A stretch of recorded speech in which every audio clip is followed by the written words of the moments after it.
കാൽ കിലോ കൊഴുവ് കിട്ടിയില്ല. അപ്പോൾ നമുക്ക് പീര വയ്ക്കാം. അപ്പോൾ ഉള്ളി, വെളുത്തുള്ളി 2-3 ഒരു 5-6 പച്ചമുളക്, വേപ്പില, ഇഞ്ചി, പിന്നെ ഒരു ചെറുനാരങ്ങ വലിപ്പത്തിലുള്ള പുളി പിഴിഞ്ഞത്, 1/4 കിലോ നത്തോലി അല്ലെങ്കിൽ കൊഴുവ, പിന്നെ ഒരു ചെറിയ നാളികേരം ഞാൻ ചിരകി വെച്ചിട്ടുണ്ട്. പിന്നെ ഇതാണ് 1 സ്പൂൺ മുളക് പൊടി, 1/2 സ്പൂൺ മഞ്ഞൾപ്പൊടി. ഇനിയിപ്പോൾ ഞാൻ ആ ചുമന്നുള്ളി, വെളുത്തുള്ളി, ഇഞ്ചി, പച്ചമുളക് ഒക്കെ കൂടി ചതച്ചെടുക്കുകയാണ്. ഇത് സ്വല്പം വേപ്പിലയും കൂടി ഞാൻ ചതച്ചതിൽ ചേർത്തിട്ടുണ്ട്. പിന്നെ നാളികേരം ചതച്ച് വേറെ ഞാൻ കൊണ്ടുവരും. ചതയ്ക്കാന്ന് പറഞ്ഞാൽ അതൊന്ന് ഒതുക്കുക മാത്രമേ ഞാൻ ചെയ്യുള്ളൂ. ഇനി നമ്മൾ ചട്ടി വെച്ചിട്ട് അതിലേക്ക് ആദ്യം തന്നെ നത്തോലി ഇട്ട് കൊടുക്കും. കൊഴുവ ഇതൊരു 1.25 കിലോ ഉണ്ട്. അത് 1.25 കിലോ ആളം ഉണ്ടായിരുന്നു. നമ്മൾ അതിൻ്റെ ഇതൊക്കെ അഴുക്കൊക്കെ കളഞ്ഞ് ക്ലീനാക്കി വന്നപ്പോൾ ഒരു 1.25 കിലോ ഉണ്ട്. ആദ്യം തന്നെ അതിലേക്ക് ഉപ്പിട്ട് കൊടുക്കുക. പിന്നെ ഈ മുളക് പൊടി, മഞ്ഞൾപ്പൊടി അതിലേക്ക് ഇട്ട് കൊടുക്കുക. അപ്പം ചിലർ ഇതിലേക്ക് മുളക് പൊടി ചേർക്കില്ല. ഞാൻ ചേർക്കാം. അപ്പോൾ മുളകൊക്കെ ഒന്ന് ചൊടി ഉണ്ടാവണം. എനിക്ക് ഒരു 5-6 പച്ചമുളക് ഞാൻ മറ്റേ ഇതിൽ ഇഞ്ചി, പച്ചമുളക്, വെളുത്തുള്ളിയൊക്കെ ചതച്ചതിൽ ചേർക്കണം. വെളുത്തുള്ളി ഒന്നും അധികമായി പോകരുത്. ഒരു 3 വെളുത്തുള്ളിയേക്കാളും കൂടുതലാവരുത്. പിന്നെ നമ്മൾ ഇതിൻ്റെ ഒപ്പം തന്നെ വേപ്പില ഇട്ട് കൊടുക്കുക. എന്നിട്ട് ആദ്യം ഒന്ന് മിക്സ് ചെയ്യുക. അധികം വെള്ളമൊന്നും ഒഴിക്കാൻ പാടില്ല, കാരണം ഈ മീന് അധികം വേവില്ല. ഒരു 5 മിനിറ്റ് നന്നായി അടച്ചു വെച്ച് കഴിഞ്ഞാൽ വേവാവുന്നുള്ളൂ. അപ്പോൾ ഇനി അതിലേക്ക് നമ്മൾ ഒതുക്കി വെച്ച നാളികേരം ഇട്ട് കൊടുക്കുക.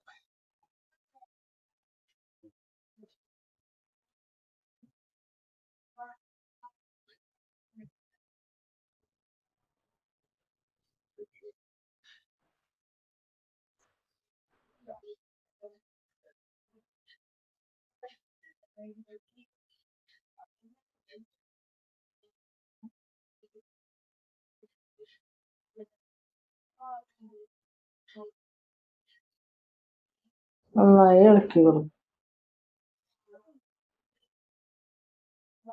പിന്നെ അതിൽ ചെറുനാരങ്ങ വലുപ്പത്തിലുള്ള പുളി പിഴിഞ്ഞത്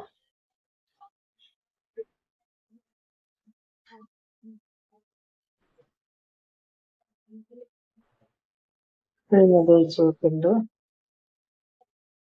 പിന്നെ ആ മിക്സിയുടെ ജാറ് കഴുകിയതൊന്ന് ഒഴിച്ചു കൊടുക്കും.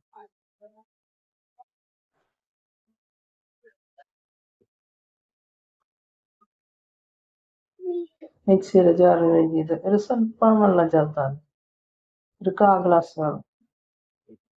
അതിനുശേഷം അത് മൂടിയിട്ട് നമുക്ക് വേവിച്ചെടുക്കാം. അപ്പോൾ ആദ്യം നമുക്ക് തീ ഓണാക്കാം. അത് ഫുള്ളിൽ വയ്ക്കാം.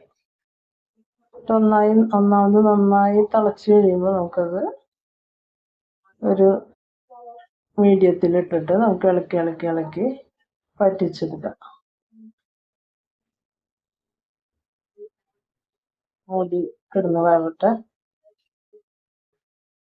പറ്റിച്ചെടുക്കാം. പായി വന്നിട്ടുണ്ട്. അപ്പോൾ എനിക്ക് ഞാൻ സ്വല്പം വേപ്പിലിട്ട് കൊടുത്തിട്ട് 1 സ്പൂൺ വെളിച്ചെണ്ണ ഒഴിച്ച് കൊടുത്തിട്ടുണ്ട് ഞാൻ. അതൊക്കെ ഓപ്ഷണലാണ്, വേണമെങ്കിൽ മതി. അപ്പം നമ്മൾ പറ്റിച്ചെടുത്ത കൊഴുവ റെഡി ആയിട്ടുണ്ട്. കൊഴുവ പീര വെച്ചതാണിത്. അപ്പോൾ അതിലൊട്ടും വെള്ളമില്ല. നമ്മളിങ്ങനെ എടുക്കുക. അധികം ഇളക്കാൻ പോയാൽ ഇത് പൊട്ടുക. അതാണ് ഞാൻ പിന്നെ വലിയ ഇളക്കാത്തത്. നല്ല ടേസ്റ്റി ആയിട്ടുള്ള നമ്മുടെ കൊഴുവ പീര വെച്ചത് റെഡി ആയിട്ടുണ്ട്. നിങ്ങൾക്ക് ഇഷ്ടപ്പെട്ടാൽ ലൈക്ക് ചെയ്യുക, ഷെയർ ചെയ്യുക, സബ്സ്ക്രൈബ് ചെയ്യുക. Thank you. വേറൊരു വീഡിയോ ആയിട്ട് പിന്നെ കാണാം.